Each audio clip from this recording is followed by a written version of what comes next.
Hi, America. It's Tim from America the Conversation, and welcome to this mini episode. Today, you're going to hear a conversation from me and Andrew discussing whether or not conservatives can be funny. I bet you know the answer, and if you don't, well, you're about to find out. Enjoy.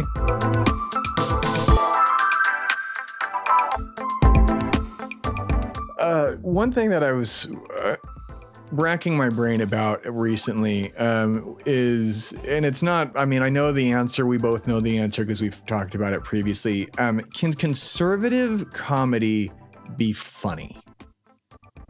Obviously, it's a no, to us at least. But can it be objectively funny? Like I know there's the Babylon Bee, which I myself have laughed at. It's a Christian conservative leaning The Onion. There's a great interview on the Atlantic's podcast, The Experience, or The Experience, I think is what it's called. The Experiment, sorry, with the founder of Babylon Bee. And he was like, he made some comment on like he was trying to explain his jokes to the reporter. And I don't even remember what one of them was, but he kept... when the reporter was like, can you explain, like, maybe I'm missing something. Can you explain that joke? Like, can you explain what the headline you're talking about means? And he's like, well, if I have to explain it to you, then I can't help you. It's just like, well, I can explain any one of my jokes of why it's funny. It won't be funny after that, but I can explain it down to the most minute things. So I'm like, well, is he, I mean, I know the answer to this as well. Is he just being I can't back up my own argument, so I'm just not going to answer your question to this Atlantic reporter?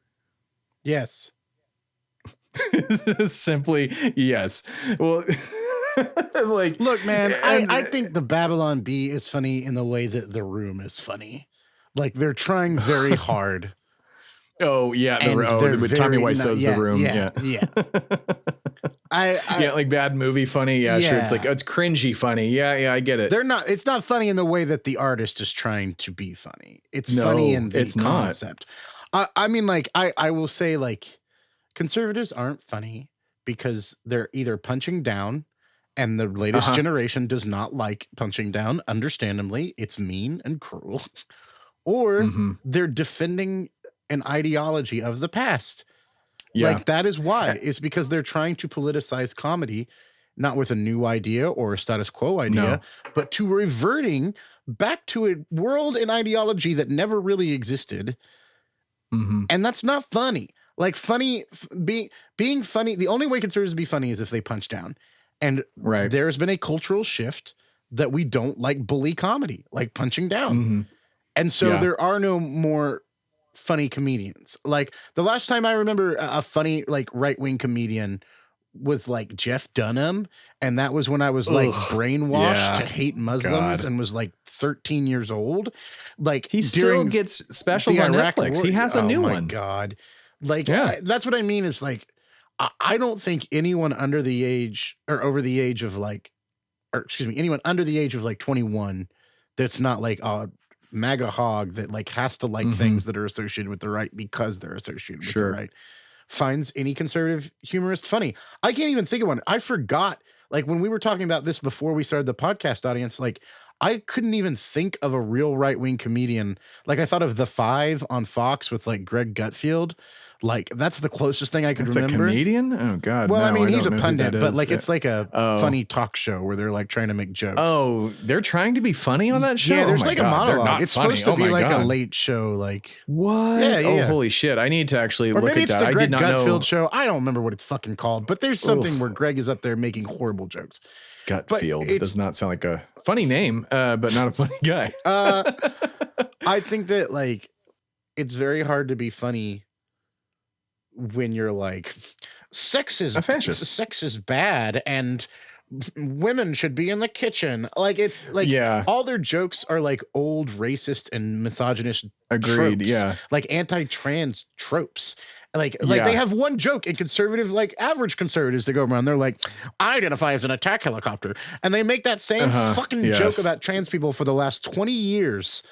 And it's like, the dumbest joke that I identify as is so. It's not even a new joke. They have one joke. I just, the answer to your question, and this is why this isn't a full episode, audience, is no, they're not funny because they're not talking about funny shit. Yeah, you've got like, I mean, you said not David Crowder. That's a Christian Steve singer. Crowder. Steve Crowder, Mr. Runaway from Sam like, Cedar. Yeah. Yeah, like who can't handle his own, weight in a debate. And then I was talking. Well, he just does like racist too. voices, Tim. Like he does like. Oh, is that his thing? Yeah, oh, come on, he does, guy. like everybody's like Chris Tucker from the 1990s. That's black. Lord, no. And everybody that's he's doing Asian. black voice. Oh yeah, black voice, like Asian voice, where it's just like Chinese, like 1940s Ricky Mooney. Oh like, God. Like he just does the most racist, vile, like gross comedy from the 1960s and 70s. Like how is that? I just don't understand. Like aside from just being a racist, like how that's funny to a person. I mean, I'm a comedy writer. You're a comedy writer. Like it's edgelord bullshit that is just so fucking dumb. Yeah. Like one thing that I was talking to you earlier about is what blew my mind is they tried to have a. I don't know what channel it was supposed to be on, a conservative daily show with Dennis Miller from Saturday Night Live, who is a right-leaning comedian. If you want a conservative daily show, Bill Maher has been on air for years. And that's what I was going to bring him up to. Bill Maher is basically just that. He's a left-leaning guy that uses I have a black wife as a crutch. I think like it's like, I'm not racist. My wife's black. I mean, he's not as bad as Tim Pool, but I mean, like I think Bill Maher presents himself as center left liberal because he's an atheist. Yeah. But all his talking points, from like banning comets to fat people deserve their health issues to Muslims are jihadists to, all his generalizations, all his young people are lazy, like video games are rotting your brain. Like he has such common culture war conservative issues.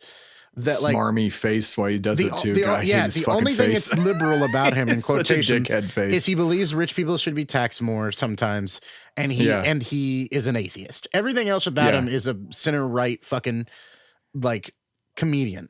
Like, and arguably, maybe Bill Maher is the best of the right-wing comedians, to be honest with you. That may be up there. He's gross, and I haven't watched him for 10 years. But I mean, like... Neither have I. But maybe he is the most successful, I guess is the way to do it. That best probably He definitely is. Like, it's... And he doesn't identify as a conservative, which is interesting. He does conservative talking points, but gets that liberal audience, Which I think he probably gets a lot of moderate conservatives. Too, because they agree with his talking points, even if they're like, oh, well, he's an atheist, but he's right about this. He speaks the truth. Like, I think that, I don't know. Conservatives aren't funny, man. I don't know what to tell you. We could spend a dissertation on why, but I just think defending shitty ideologies from the past and being like, you should all be virgins before you get married. Is not funny. Yeah, like, it's not funny at all. And like I was about to say, like Bill Maher is one near-death experience finding Jesus moment from being a outright right-wing conservative. Like it won't happen. But like and the fact that he gives so many people a voice of the Prager guy outright and fascist. By just putting him on we got to keep the debate even. Like, no, you don't have to give any fascist a debate. That's why I haven't had anybody on any show I've ever done like who's a fascist. I'm not going to give you a voice. You don't deserve it. And you don't want me to go to prison. So yeah, you don't exactly. And then you've got the new line of people like Dave Chappelle who comes out and just like is this old like asshole talking about the ways when trans people weren't a Dave thing. Chappelle like, but is less of an ideologue and more of just a washed up like old comedian. Yeah, stuck exactly. In his ways. I don't think he's right wing at all. He just doesn't like trans people. No, that's not to defend him. He's a transphobe. No, not at all. I'm just saying that like a lot of the comedians we've been talking about are explicitly trying to push right wing ideology as their main format and are using comedy to do that, right? I think Dave Chappelle is a comedian that has a bunch of shitty right-wing takes. There is a difference between those two things. Yeah. But I think that's also true is like when you're trying to push an ideology through your comedy and you're not extremely good at it, like Carlin level good, it comes off as cringy. Like it's cringy when Colbert does it, even though I know you like it. Like I think that it's cringy when you're like, here's the joke about the other side. I think that that's bad.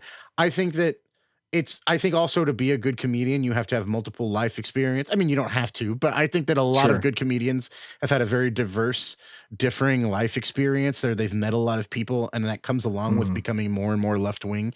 The more people you meet, the more cultures and religions and disenfranchised people you meet, the more you're to become left leaning, because the ideas of nationalism and racism or white supremacy, and patriarchy kind of fold away when you realize that, like, there's probably plenty of little girls in Africa who are the smartest people in the world who will never get a chance because of the situation that they're born into. You know, to quote Einstein, like, how many Einsteins are there in rice fields who will never get an education? Like, right. Oh my God. I mean, like, the idea that we should keep things the way they were and not make the human race better by giving everyone the opportunity to better the human race as a whole is pretty silly. And I think it's hard to make funny. So what they do is they pick on people. They're like Muslims or trans people or blah, blah, blah, because that will get a sect of the population that goes, it's funny, you're making fun of someone different. Yeah. Yeah. Well, simple answer, everybody. If you made it this far, they're not funny. Conservatives, you're not funny. You all suck, and reevaluate your lives. That's right. If I'm funnier than you, then it's bad. America the Conversation is a production of America the Podcast and Shui Media. The show is created, produced, and hosted by Andrew Turner and Tim Philippi. The show is mixed and edited by Tim Philippi at Shui Media Studios in Austin, Texas. Music for America the Conversation was created by Timmy Two Step. For more, please visit americatheconversation.com.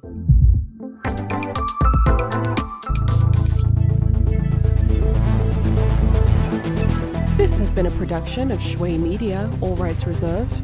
For more information, please visit shuimedia.com.